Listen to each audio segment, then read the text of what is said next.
Hi guys, kamusta? Nagsusnow dito ngayon. Kaya kukuha ako ng video habang may snow yung puno na to. Hinihingal pala ako kasi kakatapos ko lang magpala ng snow doon sa harapan ng bahay. So ito na yung puno na sinabitan namin ng mga Christmas lights nung nakaraan. O diba? Mas maganda kapag may mga snow na yung kanyang mga sanga. Tingnan nyo up close oh. Oh, ganda. Ayan. Alright, punta tayo dun sa harapan ng bahay. Ipapakita ko sa inyo yung mga lamuti, yung mga pailaw na nilagay ko dito. Tingnan nyo ang kapal ng snow. Grabe. Alright, so ito yung aming mga palamuti dito sa harapan ng bahay. Let's start with the DIY na ornament na ginawa ko gamit yung mga spruce branches. So, ayan o, tingnan nyo, ang ganda kapag may snow sa taas. Tapos ito din yung isang pot. And then, ganun din sa kabila. Oh, tingnan nyo, ang ganda kapag may snow. O, diba?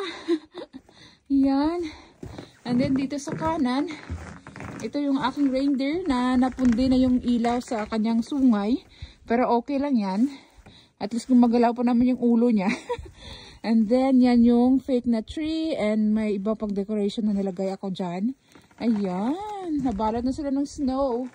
And then, dito sa pintuan, naglagay ako ng wreath. I-on ko muna yung light niya.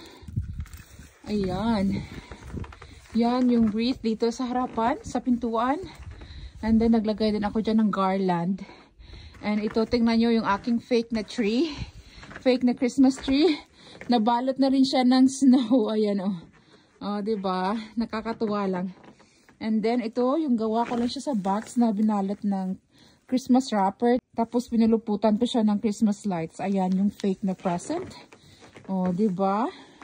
And then, another reindeer. Pero ito, hindi siya gumagalaw. And then, ito, gumagalaw yung isang reindeer. O, yan, oh, may snow na rin siya. Alam nyo ba, nakuha ko lang yung tatlong reindeer na to for $10 each sa garage sale. At ilang taon ko na rin ito silang ginagamit.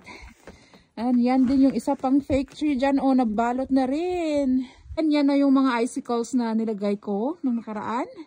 Okay, pakita sa inyo ang kabuang itsura. O, ito na yung kabuang itsura ng aming front porch with mga palamuti. Dalhin natin yung Pasko ng Pilipinas dito sa Alaska.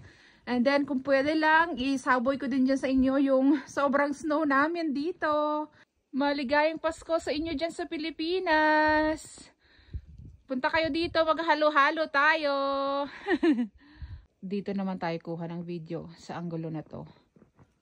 Oh, diba? Nakakatuwa lang.